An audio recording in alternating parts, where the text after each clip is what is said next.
देखो question number 24 देखते हैं। हमें बोला है कैलकुलेट सेल्स, हमें सेल्स फाइंड आउट करना है और हमें cost of goods sold given है। कितना गिवन है? 2 लाख। रेट ऑफ जीपी कितना है? 20% ऑन सेल्स, यानी कि जीपी हमारा कितना है? 20% ऑन सेल्स। ये सेल्स के ऊपर गिवन है। नॉर्मली अगर ये वर्ड नहीं होता 20% ऑन सेल्स, तो हम जीपी को हमेशा 20% जो दिया हुआ है वो कॉस्ट पर मानकर चलते हैं, ठीक है। लेकिन जब स्पेशली मेंशन होता है कि वो 20% है ऑन सेल्स, तो अब यहाँ पर मैंने वही दो तरीके से बताया हुआ है, या तो तुम 100 मानकर करो या फिर उसको एक्स मानकर कर लो। तो अगर मैं सेल्स को एक्स मानती हूँ, let sales is equal to x, तो जीपी कितना हो जाएगा हमारा? 20% ऑफ एक्स, तो ये कितना हो जाएगा? एक्स अपॉन 5, है ना। अब जीपी की वैल्यू एक्स अपॉन 5 हो गई। अब इन तीनों में एक रिलेशन होता है, हम उसको लिख लेते हैं। क्या होता है? सेल्स इज इक्वल टू क्या होता है? Cost of goods sold plus GP, है ना। कॉस्ट में अगर मैं जीपी ऐड कर दूंगी तो मेरी सेल वैल्यू आ जाएगी।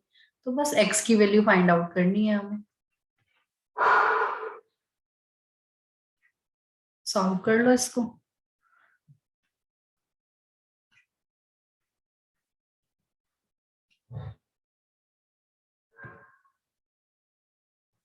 ये कितना हो जाएगा? इसको सॉल्व करेंगे 5x माइनस एक्स, 4x हो जाएगा ये।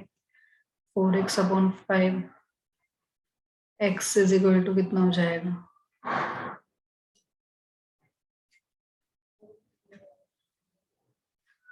तो ये जाएगा हमारा 2,50,000।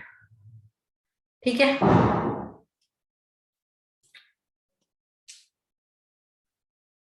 क्लियर है?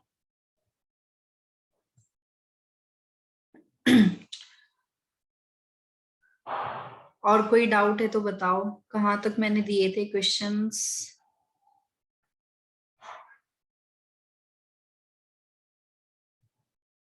आई थिंक 31 तक मैंने बोला था।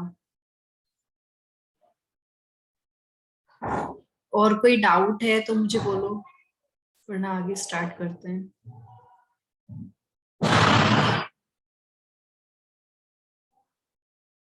सानवी, तुम्हें कोई डाउट है तो बताओ। कुछ क्वेश्चंस पहले सॉल्व किए हैं या कुछ और? नहीं मैम। ओके। कल की क्लास मैंने अपलोड कर दी थी, तो उसको कर लेना, क्योंकि वरना आगे के क्वेश्चंस करने में थोड़ी प्रॉब्लम आएगी अगर वो नहीं किए तो। Okay ma'am. मानसवी, और कोई डाउट है तो बताओ। No ma'am. तो मैं 32 से स्टार्ट करती हूँ फिर, है ना। 32 तो आई थिंक हो जाना चाहिए, पर चलो कर लेते हैं। Question number 32।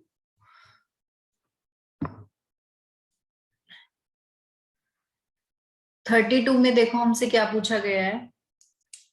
Calculate total sales. यहाँ पर भी हमसे टोटल सेल्स पूछा गया है। देखो टोटल सेल्स और नेट सेल्स में डिफरेंस होता है। देखो टोटल सेल्स की अगर मैं बात करती हूँ, तो टोटल सेल्स का मतलब है cash sales plus credit sales. जो हमने कैश में सेल किया, जो हमने क्रेडिट में सेल किया, उन दोनों को अगर मैं टोटल कर दूंगी तो हमारी टोटल सेल्स आ जाएगी।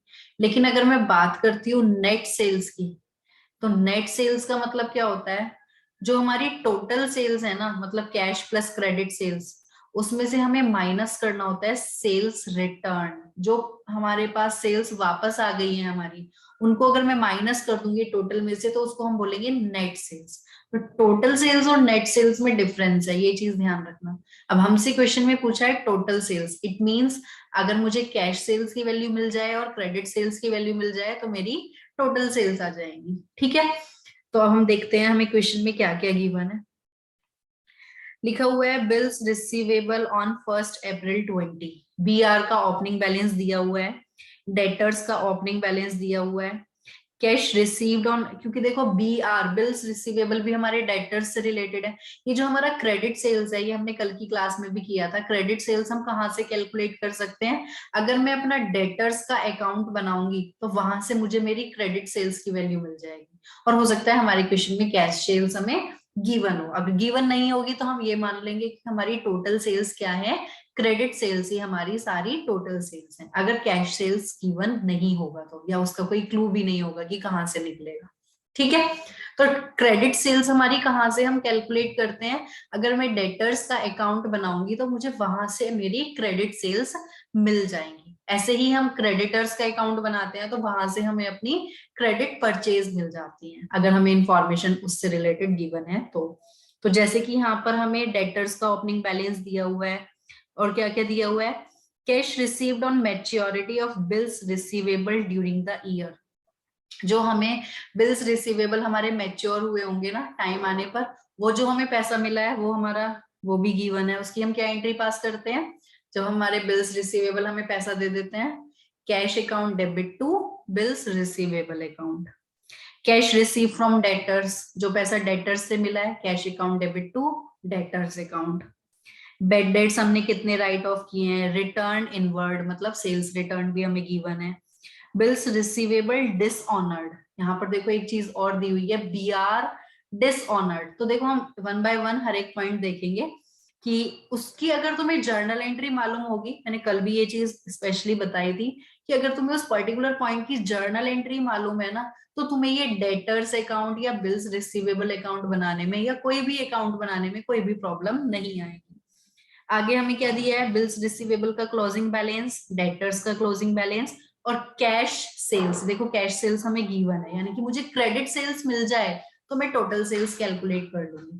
तो क्रेडिट सेल के लिए मुझे बिल्स रिसीवेबल का opening balance closing balance given है, डेटर्स का भी ओपनिंग और क्लोजिंग बैलेंस गिवन है। तो मैं उस केस में क्या करूंगी? दोनों के अकाउंट बनाऊंगी, यानी कि मुझे एक अकाउंट बनाना है बिल्स रिसीवेबल का और एक अकाउंट मुझे बनाना है डेटर्स का। ऐसा हमने एक क्वेश्चन कल भी देखा था जिसमें हमने bills, I think bills payable account और क्रेडिटर्स अकाउंट बनाया था, और शायद BR और डेटर्स वाला भी किया था। तो बनाओ जल्दी से अकाउंट, दोनों के पहले अकाउंट बना लेते हैं, फिर जो इंफॉर्मेशन जिस अकाउंट से रिलेटेड होगी उसको उसमें लिख देंगे। ठीक है, ये क्वेश्चंस वैसे अच्छे हैं काफी, मतलब इंटरेस्टिंग है।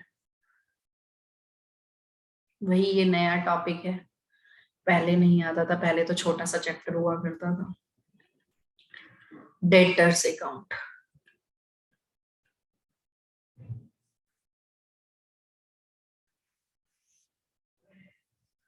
डेबिट क्रेडिट जरूर लिखना है, कोई भी तुम लेजर बना रहे हो तो। आई थिंक मैंने हाँ लिखा है।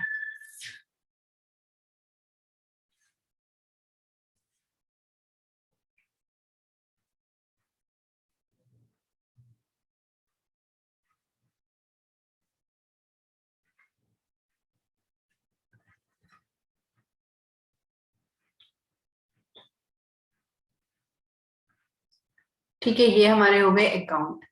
अब जिस अकाउंट से रिलेटेड है, जो भी इंफॉर्मेशन उसको उसमें लिख देंगे। जैसे कि हमें सबसे पहले गिवन है बिल्स रिसीवेबल का ओपनिंग बैलेंस। तो मैंने बताया था हमारे जो एसेट्स होते हैं, एसेट्स के ओपनिंग बैलेंस ये डेबिट होते हैं, तो इसलिए बिल्स रिसीवेबल भी हमारा एसेट है। तो ओपनिंग बैलेंस हम कहाँ लिखेंगे? To balance BD, debit side में लिखेंगे। कितना हमें गिवन है? 7,800। ऐसे ही हमें डेटर्स का ओपनिंग बैलेंस गिवन है 30,800, डेटर्स के अकाउंट में लिख देते हैं टू बैलेंस BD।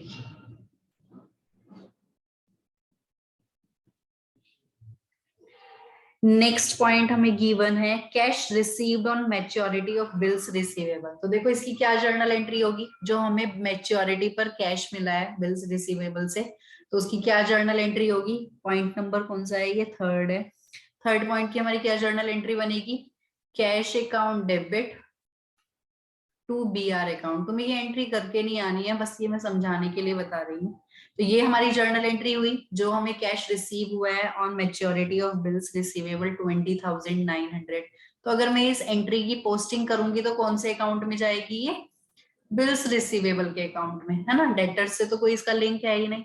तो बिल्स रिसीवेबल अकाउंट हमारा क्रेडिट हो रहा है, तो मैं क्रेडिट साइड में क्या लिख दूंगी, बाय कैश अकाउंट, है ना।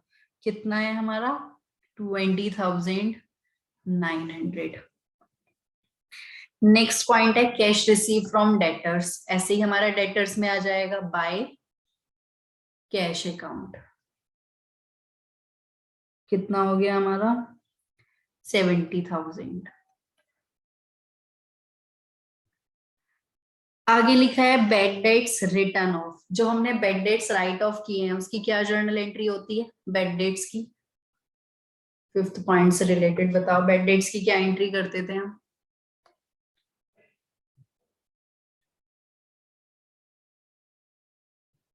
बोलो।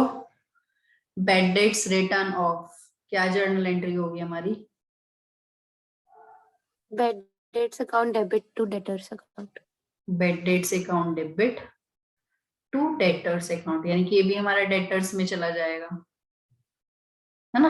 तो डेटर्स की क्रेडिट साइड में हम लिख देंगे क्या, बाय बेड डेट्स। कितना है ये हमारा, 4,800। नेक्स्ट है हमारा रिटर्न इनवर्ड, रिटर्न इनवर्ड भी हमारा डेटर्स से रिलेटेड है, सेल्स रिटर्न। तो हम क्या एंट्री पास करते हैं, sales return account debit to debtors account, तो यहाँ पर लिखेंगे by return inward, credit side में आ जाएगा, है ना। सेल्स रिटर्न वर्ड यूज ना करके हम रिटर्न इनवर्ड वर्ड यूज करेंगे, जो वर्ड हमने जो भी क्वेश्चन में यूज की हुई है लैंग्वेज, वही लैंग्वेज यूज करनी है। नेक्स्ट पॉइंट है बिल्स रिसीवेबल डिसऑनर्ड, जब बिल्स रिसीवेबल हमारे डिसऑनर होते हैं तो हम क्या एंट्री पास करते हैं, बिल्स रिसीवेबल डिसऑनर्ड, इसकी क्या एंट्री होगी, बोलो। नॉर्मल केस है, नॉर्मल वाला केस मानकर चलेंगे कि उसके पास ही बिल था, उसने किसी को ना एंडोर्स किया था, ना उसने डिस्काउंट कराया था, सिंपल वाला जो केस होता है ना, इसमें कोई नोटिंग चार्जेस हैं, सिंपल लिखा है बिल्स रिसीवेबल डिसऑनर्ड, तो हम क्या एंट्री पास करते हैं अपनी बुक्स में अगर हमारे बीआर डिसऑनर हो जाएंगे तो,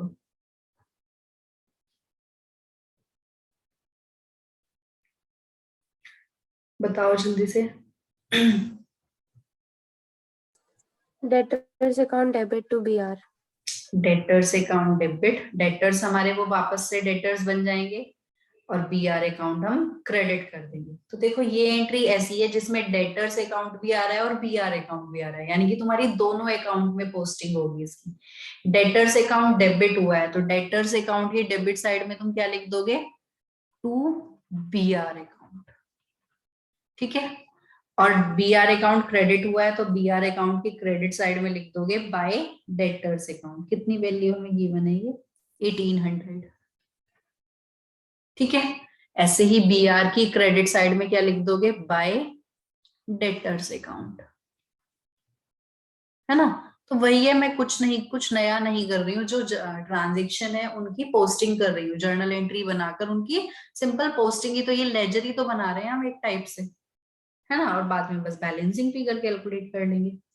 नेक्स्ट पॉइंट है बिल्स रिसीवेबल का क्लोजिंग बैलेंस, तो ओपनिंग बैलेंस अगर डेबिट साइड में था तो क्लोजिंग बैलेंस हमारा इधर आ जाएगा, by balance CD carried down. कितना बैलेंस है हमारा, 6,000। ऐसे ही डेटर्स का क्लोजिंग बैलेंस दिया हुआ है 25,500, तो ये हमारा आ जाएगा इधर बाय बैलेंस सीडी 25,500। तो देखो नेक्स्ट पॉइंट कैश सेल से रिलेटेड है, उसका डेटर्स या बीआर से कोई लेना देना नहीं है। तो यहाँ पर हमें सिंपल क्या करना है, दोनों अकाउंट की बैलेंसिंग करनी है। पहले हम अपने बिल्स रिसीवेबल अकाउंट की बैलेंसिंग करेंगे, क्योंकि उससे कुछ ऐसा निकल के आएगा जो डेटर्स अकाउंट से रिलेटेड होगा। कल भी हमने ये चीज देखी थी। तो देखो अगर मैं देखती हूँ तो मेरा क्रेडिट साइड का टोटल ज्यादा है, तो टोटल कर लेते हैं एक बार, कितना आ रहा है टोटल,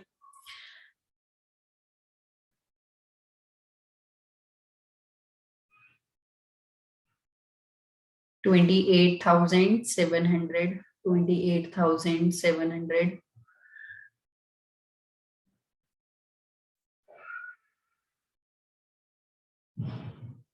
किया जाएगा कितना, 20,900। ये जो 20,900 आया है ये हमारा क्या होगा, मुझे बता सकते हो? मैं यहाँ पर क्या लिखूं, ये बैलेंसिंग फिगर हमारी क्या आई होगी? यानी कि देखो खुद सोचो, ये बैलेंसिंग फिगर डेबिट साइड में आ रही है, यानी कि बीआर अकाउंट डेबिट हुआ है, तो ये क्या चीज होगी? बीआर अकाउंट डेबिट टू क्या होगा ये हमारा?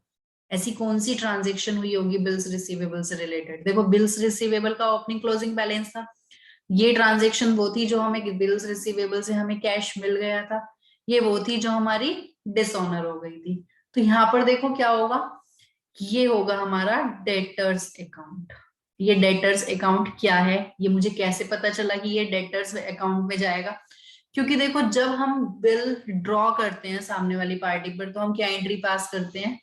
B R account debit to debtors account, यही तो एंट्री पास करते हैं भाई। बीआर अकाउंट डेबिट हमारा कब होता है? जब हम सामने वाली पार्टी पर बिल ड्रॉ करते हैं। तो या तो मुझे ओपनिंग बैलेंस गिवन है उसकी वजह से डेबिट हुआ है, या दूसरी चीज क्या हो सकती है जिसकी वजह से बीआर डेबिट हुआ है? बिल्स जो हमने ड्रॉ किए थे अपने डेटर्स के ऊपर, तो इसलिए मैंने ये क्या किया है, सिंपल ये वाली एंट्री की पोस्टिंग है। तो ये जो मेरी बैलेंसिंग फिगर आई है इसको मैं किस में डाल दूंगी? डेटर्स के अकाउंट में डाल दूंगी, यानी कि इतने डेटर्स के ऊपर हमने बिल ड्रॉ किए। ठीक है, और यही इंफॉर्मेशन हमारी बिल्स रिसीवेबल में मेन होती है। यानी कि मेनली तुम्हें बैलेंसिंग फिगर अगर तुम्हारी डेबिट साइड में आ रही होगी तो वो तुम डाल दोगे डेटर्स में। कई बार तुम्हें ये इंफॉर्मेशन क्वेश्चन में गिवन हो सकती है, तो कभी कभी तुम्हें ये वाली फिगर बैलेंसिंग फिगर में मिलेगी, यानी कि जो हमारे बिल्स रिसीवेबल से हमें पैसे मिल गए हैं, या तो ये वाली फिगर होगी या फिर ये वाली फिगर होगी मिसिंग। ठीक है, तो दोनों में से कोई भी एक मिसिंग होगी। अगर क्रेडिट साइड में मिसिंग होगी तो तुम्हारा ये कैलकुलेट हो गया आपका बैलेंसिंग फिगर में।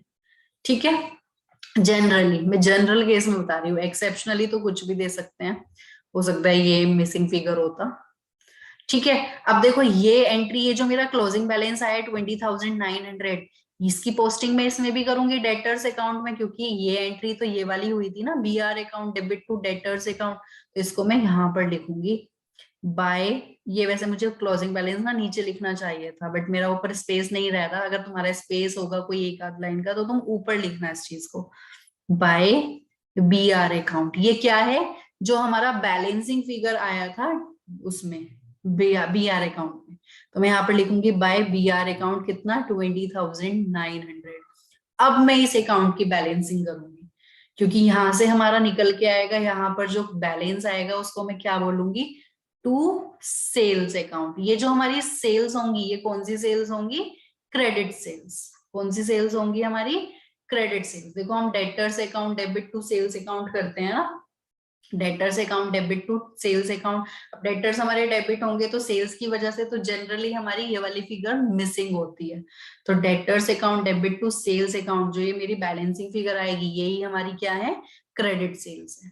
ठीक है, तो यहाँ से बैलेंसिंग फिगर कैलकुलेट कर लेंगे, तो ये हमारी आ जाएंगी क्रेडिट सेल्स। फिर हम क्या कर लेंगे? टोटल सेल्स कैलकुलेट कर लेंगे, cash sales plus credit sales. ठीक है, इसको सॉल्व कर लेना, मैं कैलकुलेटर लेकर बैठी नहीं हूँ,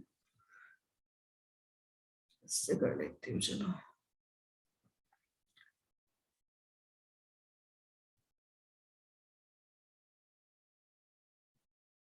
समझ में आया क्वेश्चन? सान भी समझ में आया? क्योंकि कल वैसे मैंने ये पॉइंट कराया है, ये रिपीट ही हो रहा है आज। ठीक है, यस मैम।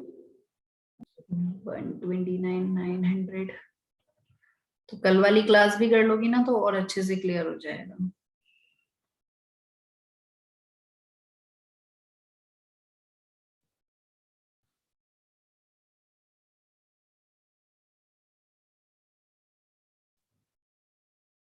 तो ये हमारा आ रहा है 97,300। तो हम टोटल सेल्स हमारी क्या हो जाएंगी? Total sales is equal to, वही हम लिखेंगे cash sales plus credit sales. इसमें से हम देखो सेल्स रिटर्न माइनस नहीं करेंगे क्योंकि नेट सेल्स नहीं पूछा हमसे। ठीक है, अगर नेट सेल्स पूछा होता तो हम क्रेडिट सेल्स भी माइनस कर, वो नेट रिटर्न इनवर्ड जो था हमारा उसको भी माइनस करते। कैश सेल्स कितना है? 15,900 प्लस 97,300। तो चेक कर लो आंसर ठीक आ रहा है या नहीं।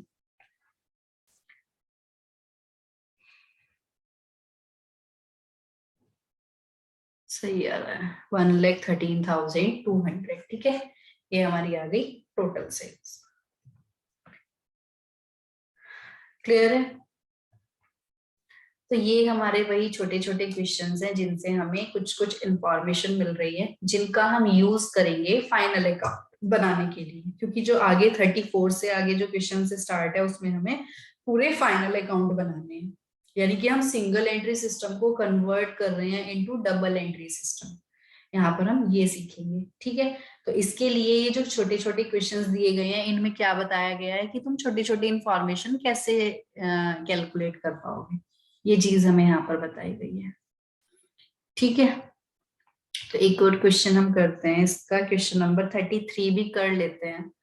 थोड़ा अच्छा क्वेश्चन है क्वेश्चन, क्योंकि देखो इसमें ना रिपीट कम हो रहे हैं, तो जो क्वेश्चन मैंने कराए हैं ना उनको तुम खुद से भी एक बार ट्राई करना। जो रिपीट हो रहे हैं तो उसमें तो कोई इशू है ही नहीं, लेकिन कम है सेम टाइप के क्वेश्चंस, तो तुम्हें इसलिए ये फिर से करके देखने चाहिए। तो एक बार मैं क्वेश्चन नंबर 33 भी करा देती हूँ। वैसे तो है थोड़ा इसी टाइप का, बट थोड़ा सा पॉइंट इसमें अलग है। देखो इसमें हमसे क्या पूछा है, from the following information ascertain the opening balance of sundry debtors and closing balance of sundry creditors। यानी कि हमसे ओपनिंग डेटर्स पूछे हैं, यानी कि मैं डेटर्स अकाउंट बनाऊंगी तो मेरी मिसिंग फिगर, यानी कि इस बार मेरी मिसिंग फिगर ये वाली निकल के आएगी, डेटर्स का ओपनिंग बैलेंस, ये हमारी मिसिंग फिगर होगी, है ना, बैलेंसिंग फिगर मतलब। यानी कि हमें ये इंफॉर्मेशन क्वेश्चन में गिवन होगी, तो हमारी थर्ड चीज ये निकल के आ जाएगी। या ये नहीं होगा तो एटलीस्ट सेल्स तो होगा ही हमारे पास। ठीक है, ये ओपनिंग बैलेंस तो यहां से आ जाएगा। और इसने क्या पूछा है, closing balance of sundry creditors, creditors का क्लोजिंग बैलेंस, यानी कि क्लोजिंग क्रेडिटर्स पूछे हैं, ओपनिंग डेटर्स और क्लोजिंग क्रेडिटर्स। इसके लिए मुझे डेटर्स अकाउंट बनाना पड़ेगा, यानी कि मुझे कुछ इंफॉर्मेशन डेटर्स अकाउंट से रिलेटेड गिवन होंगी, और क्रेडिटर्स के लिए मुझे क्रेडिटर्स का अकाउंट बनाना पड़ेगा। ठीक है, डेटर्स हमारे एसेट्स हैं, एसेट्स के ओपनिंग बैलेंस डेबिट होते हैं, और क्रेडिटर्स हमारी लाइबिलिटी है, लाइबिलिटीज के ओपनिंग बैलेंस क्रेडिट होते हैं। ध्यान रखना मैं कौन से बैलेंस की बात कर रही हूँ, ओपनिंग बैलेंस की। ठीक है, फिर क्लोजिंग बैलेंस उसका अपोजिट हो जाता है। नेक्स्ट देखते हैं क्या क्या हमें क्वेश्चन में गिवन है। क्रेडिटर्स का क्लोजिंग बैलेंस, क्लोजिंग बैलेंस नहीं, डेट देखो ध्यान से, हमें दो डेट गिवन है, 31 मार्च 2020 एंड 31 मार्च 2021। तो जो 2020 वाली डेट है वो ओपनिंग डेट हो गई एक तरीके से, लास्ट ईयर का क्लोजिंग करंट ईयर का ओपनिंग हो जाएगा ना। तो 31 मार्च 2020 का जो बैलेंस गिवन है ये ओपनिंग बैलेंस हो गया, यानी कि हमें ओपनिंग क्रेडिटर्स गिवन है, क्लोजिंग डेटर्स गिवन है, क्योंकि ओपनिंग डेटर मिसिंग है एंड क्लोजिंग क्रेडिटर्स भी मिसिंग है। आगे हमें बताया हुआ है stock on 31 March 20, opening stock given है, क्लोजिंग स्टॉक भी गिवन है, ओपनिंग और क्लोजिंग स्टॉक भी गिवन है। आगे क्या दिया हुआ है, ड्यूरिंग द ईयर एंडेड 31 मार्च हमें कुछ ट्रांजेक्शंस बताई हुई हैं, क्या क्या है देखो, purchases, discount allowed by creditors, discount allowed bye customers. तो देखो ये पॉइंट्स ऐसे हैं, अगर तुम इनकी जर्नल एंट्री आती होगी तो तुम इनकी पोस्टिंग इजीली कर लोगे, दोनों अकाउंट से ही रिलेटेड है सारी ट्रांजेक्शन। बिल्स पेएबल, नेक्स्ट क्या है, cash paid to sundry creditors, bills payable issued by them, उन्होंने जो हमें बिल्स पेएबल इशू किया है, यानी कि बिल्स पे, लाइट नहीं आ रही, बिल्स पेएबल इश्यूड, मम्मी उसमें पानी होगा देखो थोड़ा गर्म सा, निकाल दे, मैं तो निकाल रही हूं।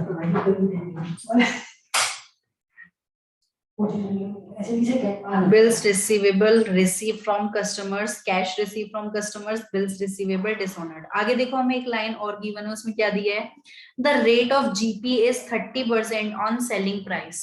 GP के बारे में क्या बताया गया है, 30% है ऑफ सेल्स एक तरीके से, यानी कि जो हमने अभी अभी पॉइंट सॉल्व किया था ना उस टाइप का है, 30% ऑफ सेल्स। आगे देखो क्या दिया हुआ है, टोटल सेल्स भी हमें गिवन है, कितनी, टोटल सेल्स नहीं, टोटल सेल्स नहीं, ध्यान से अगर देखो लाइन पढ़ोगे तो क्या गिवन है, of the total sales 20,000 was for cash, यानी कि टोटल सेल्स गिवन नहीं है, हमें कैश सेल्स गिवन है।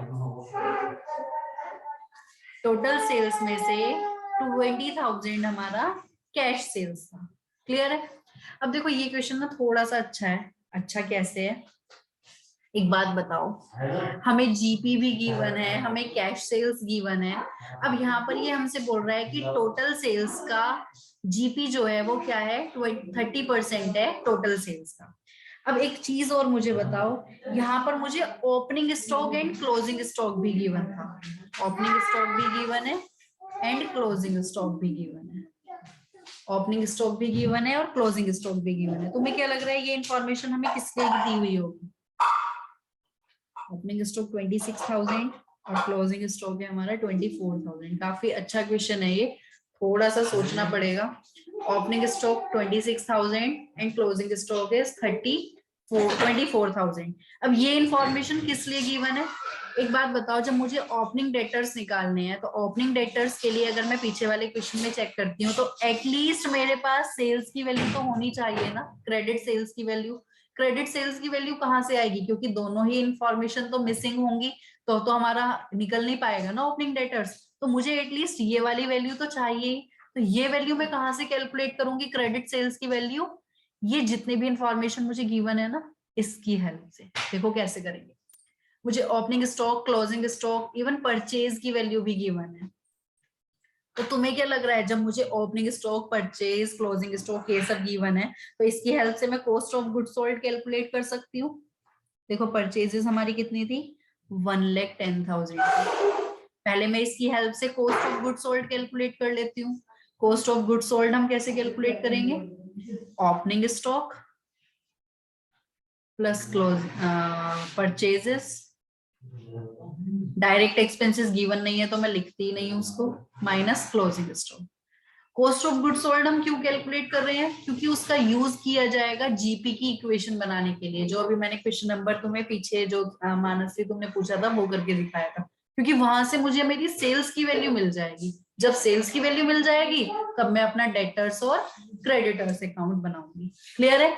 तो cost of goods sold calculate करते हैं, 26,000 प्लस परचेजेस कितनी है, 1,10,000 माइनस क्लोजिंग स्टॉक है हमारा 24,000। तो ये वैल्यू हमारी क्या आ जाएगी, कॉस्ट ऑफ गुड्स सोल्ड की। तो ये कितना हो जाएगा, इसमें से ये गया तो 1,12,000 हो जाएगा ये। ठीक है, अब मेरे पास कॉस्ट भी आ गई, मेरे पास जीपी का वो भी दिया हुआ है, जीपी का रेशो। तो जीपी, इसकी हेल्प से मैं टोटल सेल्स कैलकुलेट कर लूंगी। देखो कैसे करेंगे, जीपी लिखा हुआ है 30% ऑफ सेल्स, तो हम क्या करेंगे यहाँ पर, let sales is equal to x. तो जीपी कितना हो जाएगा, 30% ऑफ एक्स, है ना। तो 3/10 ऑफ एक्स, 3x अपॉन 10 हो जाएगा ये। तो हम यहाँ पर एक इक्वेशन बनाते हैं, क्या बनेगी हमारी, सेल्स इज इक्वल टू क्या होता है, कॉस्ट प्लस जीपी। सेल्स हमारी एक्स है, कॉस्ट कितनी हमने अभी कैलकुलेट की है, 1,12,000 प्लस जीपी कितना है, 3x अपॉन 10। तो एक बार कैलकुलेट करो x की वैल्यू कितनी आ रही है यहाँ पर, x minus 3x upon 10 is equal to 1,12,000। तो ये हो जाएगा 7x अपॉन 10।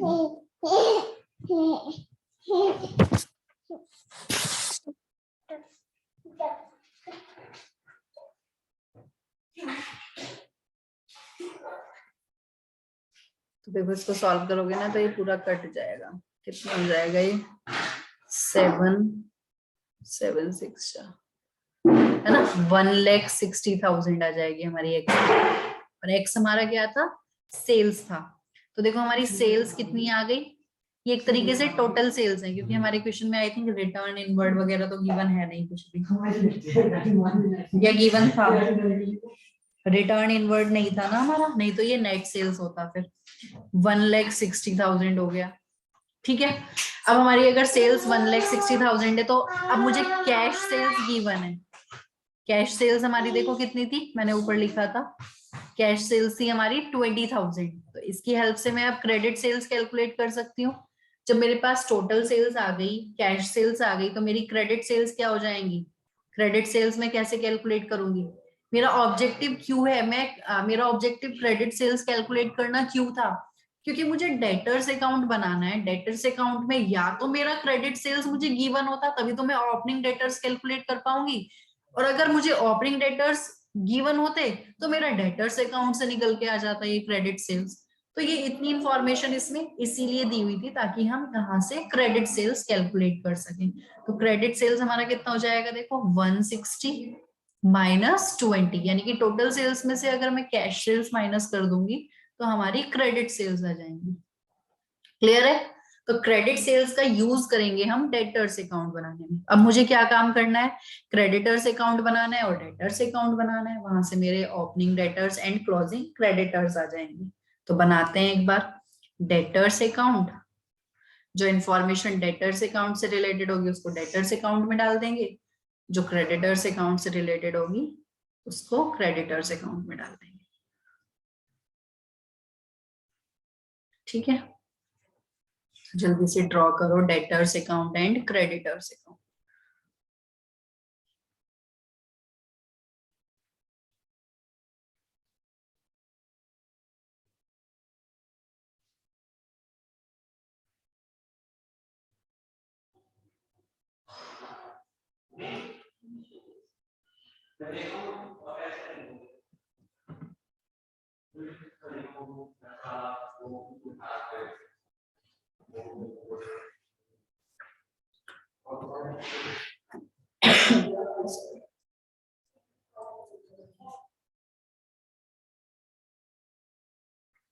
तो इसको करते हैं।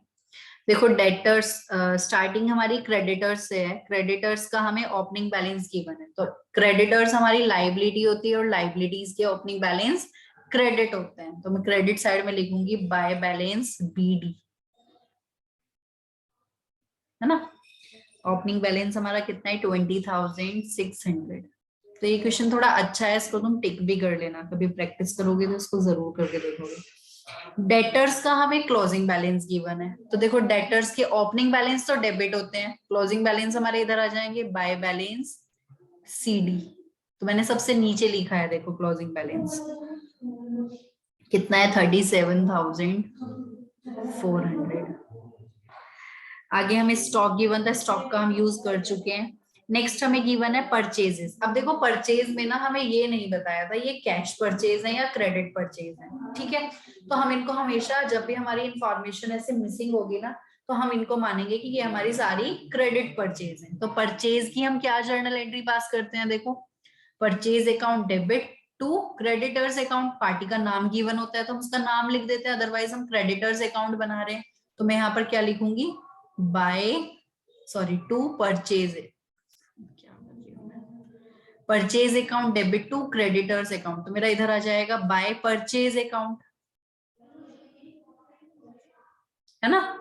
परचेज में कहाँ लिखूंगी? अपनी क्रेडिटर्स अकाउंट में तो लिखूंगी। अगर मैं परचेज की जर्नल एंट्री बनाऊंगी तो यही तो एंट्री बनेगी ना, purchase account debit to creditors account. तो परचेजेस हमारी कितनी है? 1,10,000। नेक्स्ट पॉइंट लिखा है discount allowed by creditors. Creditors ने जो डिस्काउंट अलाउ किया है वो दिया हुआ है हमें। क्रेडिटर्स ने डिस्काउंट अलाउ किया है, उसकी क्या जर्नल एंट्री पास करते हैं बताओ? डिस्काउंट अलाउड बाय क्रेडिटर्स, बोलो। हमें अपनी बुक्स में एंट्री पास करनी है, हमारे क्रेडिटर्स ने हमें डिस्काउंट अलाउ किया है, तो वो मेरे लिए इनकम होगी या एक्सपेंस होगा? जर्नल एंट्री बताओ भाई।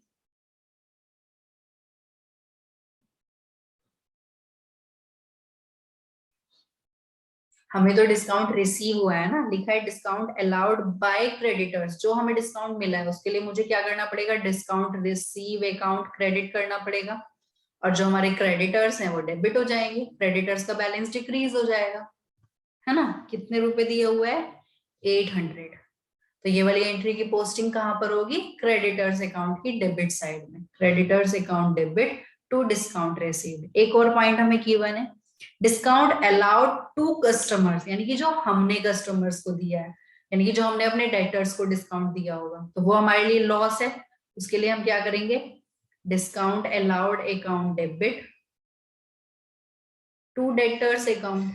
देखो अगर जर्नल एंट्री पर तुम्हारा स्ट्रॉन्ग होगा, मैंने तुमसे पहले ही बोला था, इसलिए जर्नल एंट्री ऐसी चीज है जो तुम्हें जितने टाइम तुम अकाउंट्स करोगे ना, पूरी लाइफ तुम्हें ये चीज मतलब कंसेप्ट ये क्लियर, कोई भी कंसेप्ट तुम्हें क्लियर तभी होगा जब तुम्हें उसका बेस क्लियर होगा, और बेस क्या है, जर्नल एंट्री है। तो creditors account debit to discount receive account, और ये हमारी एंट्री हो जाएगी discount allowed debit to debtors account. तो हम पहले इसकी पोस्टिंग कर लेते हैं। क्रेडिटर्स की डेबिट साइड में आ जाएगा क्या, टू डिस्काउंट रिसीव अकाउंट, है ना, कितना 800। ऐसे ही डेटर्स में लिख लेते हैं, डिस्काउंट अलाउड डेबिट हुआ है और डेटर्स का अकाउंट क्रेडिट हुआ है, तो मैं यहाँ पर लिख देती हूँ बाय डिस्काउंट अलाउड अकाउंट, कितना है 1100। तो ये थी हमारी डिस्काउंट की एंट्रीज। नेक्स्ट लिखा है bills payable issued by them, यानी कि जो हमारे क्रेडिटर्स ने हमें बिल्स पेएबल दिए हैं। तो जब हम एंट्री पास करते थे ए की बुक्स में, बी की बुक्स में, तो बी अपनी बुक्स में क्या एंट्री पास करता था, जब वो हमें बिल्स पेएबल एक्सेप्ट कर लेता था, हमने उसके ऊपर बिल ड्रॉ किया, उसने वो बिल एक्सेप्ट कर लिया। जब हमारे क्रेडिटर्स कन्वर्ट हो जाते हैं इनटू बिल्स पेएबल अकाउंट, तो हम क्या एंट्री पास करते थे, creditors account debit to bills payable account, यही तो एंट्री पास करते थे। और डेटर अपनी बुक्स में क्या एंट्री पास कर लेता था, बीआर अकाउंट डेबिट टू, जो दूसरी वाली पार्टी होती है उसको क्या करता है, वो डेबिट क्रेडिट कर देता है। तो यहाँ पर हमारी क्या एंट्री पास हो जाएगी, क्रेडिटर्स हमारे कन्वर्ट हो गए इनटू बिल्स पेएबल, तो creditors account debit to bills payable account. कितनी की थी ये एंट्री हमारी, 14,000 है आई थिंक।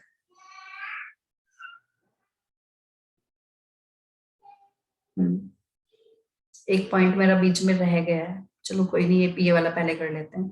तो क्रेडिटर्स हमारे कन्वर्ट हो गए इनटू बिल्स पेएबल, तो मैं यहाँ पर क्या करूंगी, मैं बस क्रेडिटर्स का अकाउंट बना रही हूँ, बिल्स पेएबल का तो बना नहीं रही।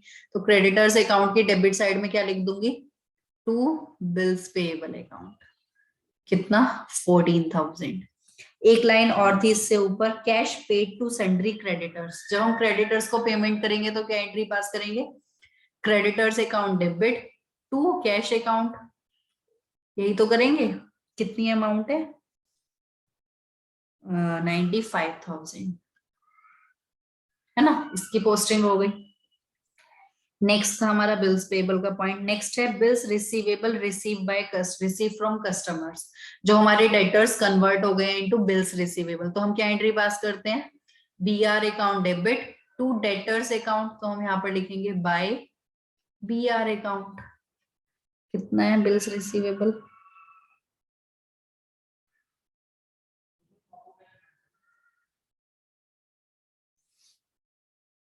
16,500।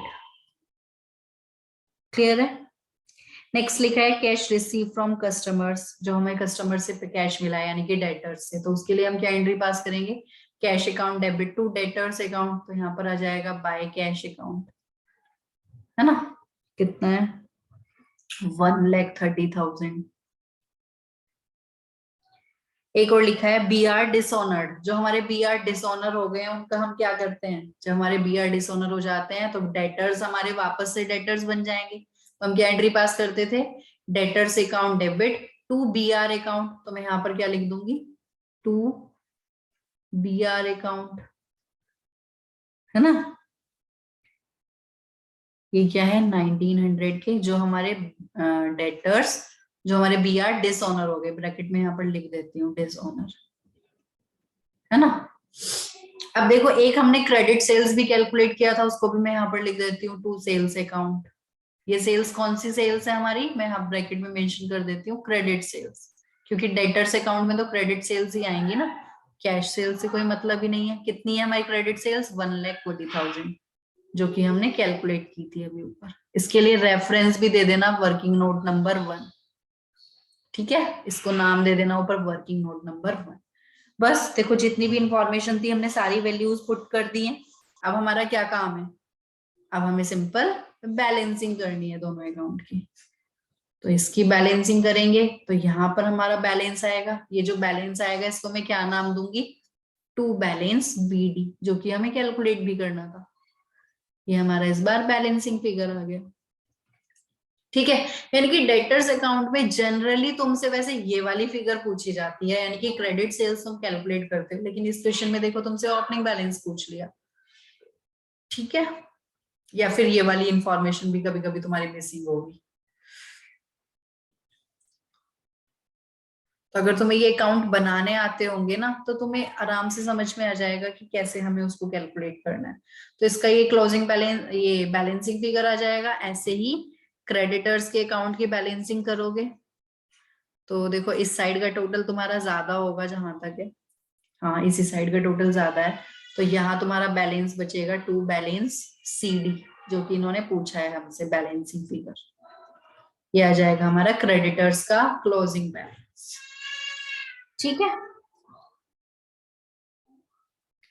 कोई कंफ्यूजन है तो मुझे बता दो, कोई पॉइंट में डाउट है या कुछ है तो। 1,30,600, इसमें से हम ये माइनस कर देंगे तो एक बार चेक कर लेते हैं सही आ रहा है हमारा या नहीं।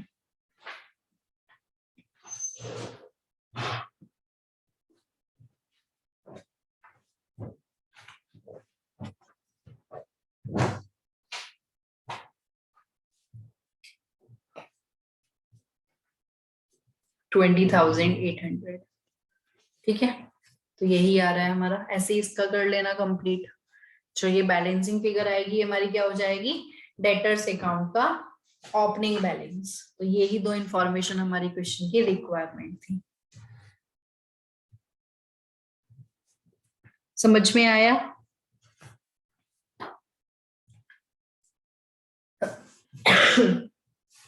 कोई डाउट है, कोई कंफ्यूजन है तो मुझे बता दो इतने में, क्योंकि अब जो हमारे आगे क्वेश्चन स्टार्ट हो रहे हैं ना उनमें पूरे फाइनल अकाउंट बनाने हैं, और फाइनल अकाउंट के 3 या 4 क्वेश्चन गिवन है। तो उसको बनाने के लिए तुम्हें पहले ये कंसेप्ट क्लियर होना जरूरी है, जो हमने अभी क्वेश्चंस किए हैं ये क्लियर होंगे तब तुम्हारे ये वाला ये फाइनल अकाउंट बन पाएंगे। ठीक है, बोलो क्लियर है या नहीं, यस और no?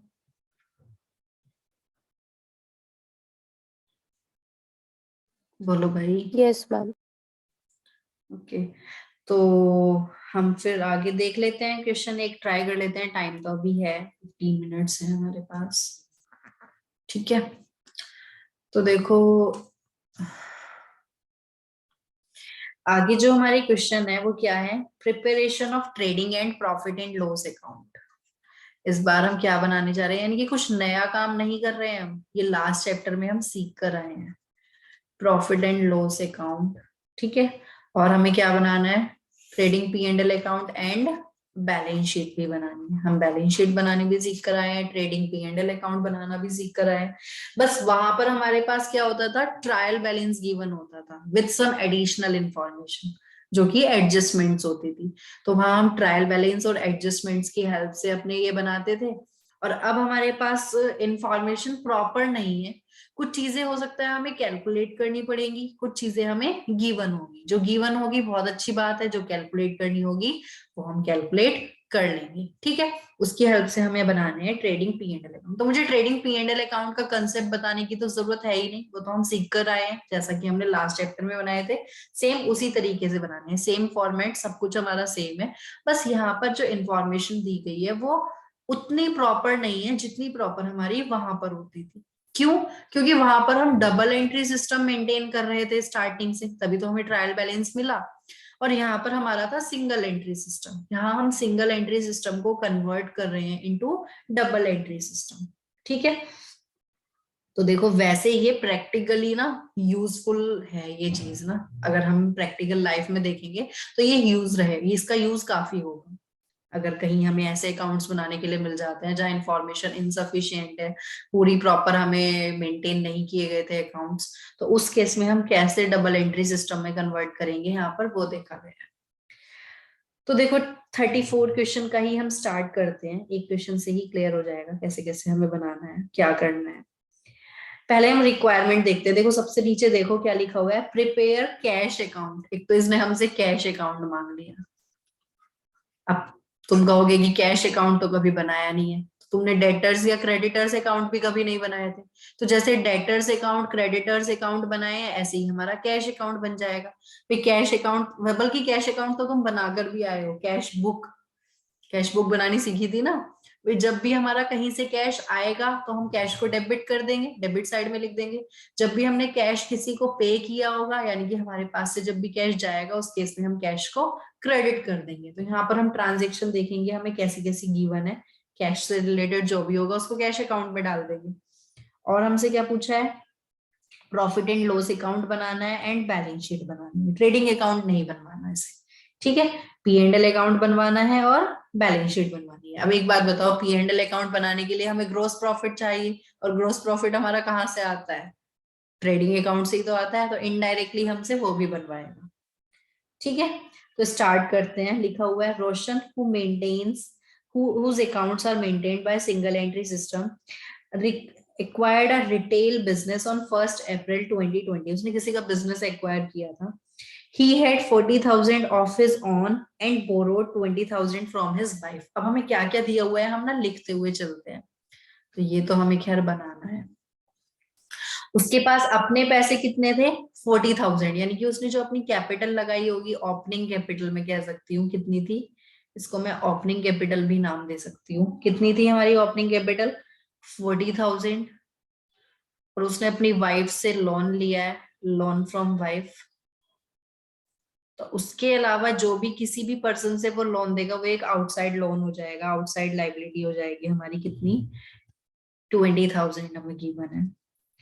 He paid 15,000 for goodwill. उसने गुडविल के लिए भी पेमेंट किया है, क्योंकि उसने किसी का बिजनेस परचेज किया है ना। तो गुडविल जो उसकी मार्केट में, भाई हम किसी का बिजनेस बनाया बिजनेस परचेज कर रहे हैं, तो उसकी मार्केट में कोई रेपुटेशन तो होगी ना। तो उसने उसकी जो रेपुटेशन परचेज करने के लिए, उसका नाम परचेज करने के लिए जो पेमेंट किया है, दैट इज गुडविल। तो गुडविल उसने कितना, उसके लिए गुडविल कितनी हो गई, 15,000 की गुडविल। तो देखो लिखा हुआ है ही पेड, उसने पे किया है गुडविल के लिए, तो कैश अकाउंट से रिलेटेड है ये। जो उसने वाइफ से लोन लिया है बिजनेस के लिए, ये भी कहीं ना कहीं कैश अकाउंट से।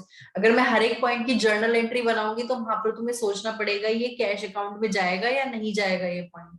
यहाँ पर हमारे पास कैश आ रहा है, मतलब बिजनेस के पॉइंट ऑफ व्यू से सोचना है, बिजनेस के पास कैश आ रहा है या फिर बिजनेस के पास से कैश जा रहा है। ठीक है, तो देखो फर्स्ट कैप एंड जो ये थी ओपनिंग कैपिटल ना बोलकर मैं इसको सिंपल बोलूंगी, जो उसने बिजनेस में पैसा इन्वेस्ट किया है।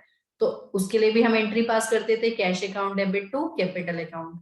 जो उसने वाइफ से लोन लिया उसके लिए भी मैं क्या करूंगी, cash account debit to loan from wife, है ना। जो उसने गुडविल परचेज की है उसके लिए हम क्या बोलेंगे, goodwill account debit to cash account. तो देखो तीनों ही एंट्री में हमारा कैश का रोल है, यानी कि जब मैं कैश अकाउंट बनाऊंगी तो तीनों ही ट्रांजेक्शन की उसमें पोस्टिंग की जाएगी, है ना। तो हम सिंपल जर्नल एंट्री भी लिख लेंगे, कंसेप्ट और अच्छे से क्लियर होगा। हालांकि एग्जाम में जर्नल एंट्री करके नहीं आनी है। तो देखो उसने क्या लिखा है, he paid 15,000 for goodwill, 5,000 for furniture. उसने फर्नीचर भी परचेज किया है, तो देखो फर्नीचर परचेज करने की भी एंट्री पास करनी है, furniture account debit to cash account, है ना। उसने फर्नीचर परचेज किया था 5,000 का, तभी तो उसने कैश अकाउंट बनवाया है। समझ रहे हो तुम कैश अकाउंट बनवाने का लॉजिक, क्योंकि इससे हमें कैश का क्लोजिंग बैलेंस पता चल जाएगा। जब कैश का क्लोजिंग बैलेंस होगा उसको हम उठाकर बैलेंस शीट में लिख देंगे। उसने फर्नीचर परचेज किया था और 35,000 का स्टॉक भी परचेज किया, यानी कि उसकी परचेजेस हो जाएंगी। ये क्या हो गई, उसकी परचेजेस। जो उसने स्टॉक परचेज किया ये उसकी परचेजेस हो गई ना, गुड्स एक तरीके से। समझ रहे हो। आगे लिखा है, total cash receive by him during the financial year from debtors. Debtors से उसको कितना मिला है, जो उसने डेटर्स से लिया है पैसा, डेटर्स से उसको कितना कलेक्शन हुआ है, इसको मैं बोल सकती हूँ cash receive from debtors. Debtors से कितना पैसा मिला है, 2,30,000। तो देखो ये भी हमारा कैश अकाउंट से रिलेटेड हो गया कहीं ना कहीं। हिज पेमेंट्स वर, उसने पेमेंट कहाँ कहाँ की है, उसने परचेजेस की थी 1,56,000 की, ये ड्यूरिंग द ईयर की है। और ये काम इसने जो मैंने ऊपर लिखा था ये सब उसने स्टार्टिंग में कर लिया था। ड्यूरिंग द ईयर उसने कुछ परचेजेस किए हैं 1,50,000, उसने सैलरी वेजेस पे किए हैं, ट्रेड एक्सपेंसेस पे किए हैं, रेंट पे किया है। देखो रेंट उसने दो जगह का बताया हुआ है, for business premises and for private house. जो उसने बिजनेस प्रेमाइसेस के लिए किया है वो बिजनेस का रेंट अकाउंट में चला जाएगा, और जो प्राइवेट के लिए किया है वो उसकी ड्रॉइंग्स बन जाएगी। इसका इस पॉइंट में कोई डाउट तो नहीं है? जो उसने बिजनेस प्रेमाइसेस के लिए रेंट पे किया है वो उसका रेंट अकाउंट में जाएगा, यानी कि जब हम P&L अकाउंट बनाएंगे तो वहां पर रेंट अकाउंट के नाम से लिखेंगे। मैं यहाँ पर लिख देती हूँ रेंट कितना है उसका, रेंट की वैल्यू तो मैं लिख देती हूँ 5920, और जो उसने घर का रेंट पे किया उसको मैं डाल देती हूँ ड्रॉइंग्स में। उसके लिए मैं यहाँ पर वर्ड यूज कर लेती हूँ ड्रॉइंग्स। कितनी थी ड्रॉइंग्स देखो, 2960। क्लियर है ये चीज? और हमें क्या क्या गिवन है, payment made for domestic purposes and drawings, यानी कि ड्राइंग्स की एक और वैल्यू है जो उसने अपने घर का कुछ खर्चा किया है, तो मैं इसमें ऐड कर देती हूँ कितना उसका ड्राइंग्स का 26,400। ये सब उसने पेमेंट किया है। जब पेमेंट किया है तो कैश अकाउंट बनाते हुए हमें ध्यान रखना है कैश अकाउंट हमारा क्रेडिट होगा, क्रेडिट साइड में ये सारी चीजें आएंगी जो जो उसने पेमेंट किया है। यानी कि उसके पास पूरे साल में जहां जहां से पैसा आया है वो कैश अकाउंट की डेबिट साइड में चला जाएगा, जहां जहां उसने पे किया है वो कैश अकाउंट की क्रेडिट साइड में चला जाएगा। तो ये एक्स्ट्रा काम हो गया हमारे लिए कैश अकाउंट बनाना। ठीक है ना? आगे देखो क्या लिखा है, at the end of the year. At the end हमें उसने क्लोजिंग स्टॉक बताया है कितना, 37,500। At the end of the year का मतलब क्या है, ये उसका हो गया क्लोजिंग स्टॉक। कितना, 37,500। देखो एक चीज और, हमें स्टार्टिंग में बताया था ना ये स्टॉक, ये सब ना उसकी दुकान में होगा सामान, जहां से जिसका उसने वो बिजनेस परचेज किया है ना, एक रिटेल बिजनेस था, हो सकता है कोई शॉप वगैरह होगी, उसकी उसने 15,000 तो गुडविल के लिए पे किया था, 5,000 का उसको कोई फर्नीचर पड़ा होगा शॉप में, वो फर्नीचर परचेज किया था, और कुछ उसने उसका स्टॉक भी परचेज कर लिया था, तो मैं इसको ओपनिंग स्टॉक भी नाम दे सकती हूँ एक टाइप से, है ना? और जो उसने ड्यूरिंग द ईयर परचेजेस किए हैं वो भी हमें गिवन है क्वेश्चन में, और हमें क्लोजिंग स्टॉक भी गिवन है। क्लोजिंग स्टॉक कितना है, 37,500। आगे लिखा है he owed 13,500 to creditors for goods, हमें क्लोजिंग क्रेडिटर्स की भी वैल्यू दी हुई है, तो ये हमारी क्लोजिंग डेट की वैल्यू है। कौन सी डेट की वैल्यूज है, क्लोजिंग डेट की, यानी कि जब हम बैलेंस शीट बनाएंगे तो ये इंफॉर्मेशन हमारी वहां पर यूज होगी। तो क्रेडिटर्स देखो कितने हैं हमारे, कितने creditors, 13,500। And his customers owed him, his customers यानी कि डेटर्स, उसके डेटर्स के पास कितना पैसा है उसका, 15,000। आगे बोला है प्रोवाइड 5% डेप्रिसिएशन ऑन फर्नीचर। देखो फर्नीचर हमें उसने स्टार्टिंग में ही परचेज कर लिया था ना, तो उसके ऊपर तुम्हें डेप्रिसिएशन लगाना है, कितने का, 5% का ऑन फर्नीचर। तो तुम्हें नहीं लगता कि मतलब हमें P&L अकाउंट से रिलेटेड भी काफी सारी इंफॉर्मेशन गिवन है? Interest eight 5% on wife loan, और हमें क्या करना है, उसके जो वाइफ वाइफ से उसने लोन लिया था ना, उस पर हमें इंटरेस्ट लगाना है। प्रोवाइड कह रहा है तो इट मींस उसने इंटरेस्ट अभी पे नहीं किया, ये इंटरेस्ट उसके लिए बन जाएगा outstanding interest. Interest at the rate of 5% on wife loan, ठीक है, वाइफ से जो लोन लिया था। एंड 1,000 फॉर डाउटफुल डेट्स, और हमें क्या करना है, प्रोविजन बनाना है फॉर डाउटफुल डेट्स, कितना, 1,000। तो ये एक टाइप से एडजस्टमेंट्स हो गए, इनको मैं बोल सकती हूँ ये हमारी हो गई एडजस्टमेंट एक टाइप से। जैसे हम एडजस्टमेंट्स करते थे ना, हमें कुछ ये चीजें भी बताई गई हैं। अब इसने हमसे बोला है prepare cash account and profit and loss account and balance sheet. अब एक बात बताओ, अब हमें इस क्वेश्चन में इतनी सारी इंफॉर्मेशन गिवन है, सबसे पहली बात तो ये, हम कैश अकाउंट बनाएंगे उससे हमें क्या मिलेगा, कैश का क्लोजिंग बैलेंस मिल जाएगा। क्या मिल जाएगा, कैश का क्लोजिंग बैलेंस, जिसको हम बैलेंस शीट में लिखेंगे। अब एक बात बताओ, जब मुझे प्रॉफिट एंड लॉस अकाउंट बनाना है तो प्रॉफिट एंड लॉस अकाउंट बनाने के लिए मुझे जीपी चाहिए होगा। अब मैं जीपी कहाँ से कैलकुलेट करूंगी, ग्रॉस प्रॉफिट। ग्रॉस प्रॉफिट की कैलकुलेशन के लिए तुम देखोगे तो मुझे काफी सारी चीजें दी हुई है। मेरे पास ओपनिंग स्टॉक भी है, मेरे पास परचेजेस भी है, क्लोजिंग स्टॉक भी है, समझ रहे हो? और क्या नाम है मेरे पास, लेकिन सेल्स नहीं है। सेल्स मुझे कहाँ से मिल सकता है, मुझे बताओगे? मैं सेल्स की वैल्यू कहाँ से कैलकुलेट करूंगी? भाई मुझे जीपी चाहिए तो मुझे सेल्स भी चाहिए। अब मुझे सेल्स चाहिए तो मैं क्या करूंगी? कहाँ से मिलेगा मुझे सेल्स? कहाँ से हमने कैलकुलेट किया था अभी तक सेल्स, अभी जो हमने ऊपर इतने सारे क्वेश्चंस किए हैं?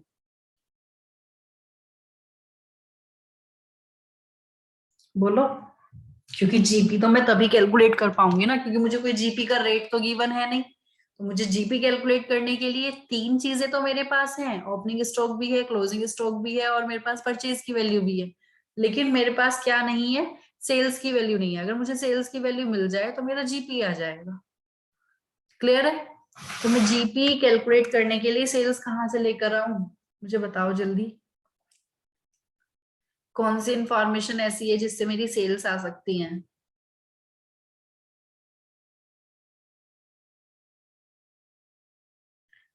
बोलो भाई, इतने क्वेश्चंस किए हैं अभी ऊपर, कहाँ से हम कैलकुलेट करते थे सेल्स?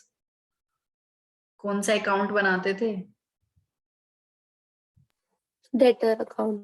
Debtors account. क्योंकि देखो, तुम देखोगे तो तुम हमें कैश रिसीव फ्रॉम डेटर्स कितना है वो दिया हुआ है, हमें डेटर्स का क्लोजिंग बैलेंस दिया हुआ है। डेटर्स का ओपनिंग बैलेंस हमारे पास नहीं है। क्यों नहीं है? क्योंकि हमने किसी का बिजनेस परचेज किया है। कोई हमारा बिजनेस पहले से थोड़ी ना चलता आ रहा था कि हमारे पास डेटर्स का ओपनिंग बैलेंस होगा। तो यहाँ पर इसलिए हम ओपनिंग बैलेंस 0 मान लेंगे। समझ रहे हो? यहाँ पर कंफ्यूज नहीं होना है। क्वेश्चन में लिखा था हमने किसी का बिजनेस एक्वायर किया था। क्लियर है? वैसे ये क्वेश्चन करने में ना काफी टाइम लग जाएगा, क्योंकि अभी हमें कैश अकाउंट बनाना है, तो मेरे ख्याल से हम इसको कंप्लीट नेक्स्ट क्लास में ही कर पाएंगे। बट काफी हद तक हमने समरी बना ली है, तो हम नेक्स्ट क्लास में आगे कंटिन्यू कर लेंगे, क्योंकि एटलीस्ट 15 to 20 मिनट्स जाएंगे, एटलीस्ट इतना तो जाएगा ही जाएगा। ठीक है? तो मैं नेक्स्ट क्लास में इसको कराती हूँ, और जितना हमने कर लिया है उसको अच्छे से करके आना, तब ये और अच्छे से समझ में आएगा। ठीक है? तो नेक्स्ट क्लास में मिलते हैं। नेक्स्ट क्लास में क्या मिस, हमने हमारा टेस्ट नहीं हो पा रहा है, और प्लीज इस बार टेस्ट रखना ही है हमें। किसी ना किसी रीजन से बार बार टेस्ट कैंसिल हो जाता है, इस बार कैंसिल नहीं करना है। संडे हमारा टेस्ट है ऑफ रेक्टिफिकेशन ऑफ एरर्स। किसी को कोई इश्यू है संडे में तो मुझे अभी बता दो, मैं कल की डेट रख लूंगी। वरना संडे या सैटरडे, मतलब कल देना है या परसों देना है, लेकिन मुझे टेस्ट चाहिए और सब लोग देंगे। ठीक है? तो मुझे फिर किसी वजह से ये नहीं होना चाहिए कि नहीं दे पा रहे हैं या कुछ है। तो मैं संडे फिक्स कर देती हूँ। अगर किसी को कोई इश्यू है तुम में से, तो मुझे आज ही मैसेज कर देना, मैं कल की टाइमिंग फिक्स कर दूंगी। वरना मैं अभी डाल रही हूँ संडे तुम्हारा रेक्टिफिकेशन का टेस्ट है। ठीक है? अभी मैं एंड करती हूँ क्लास। Bye bye.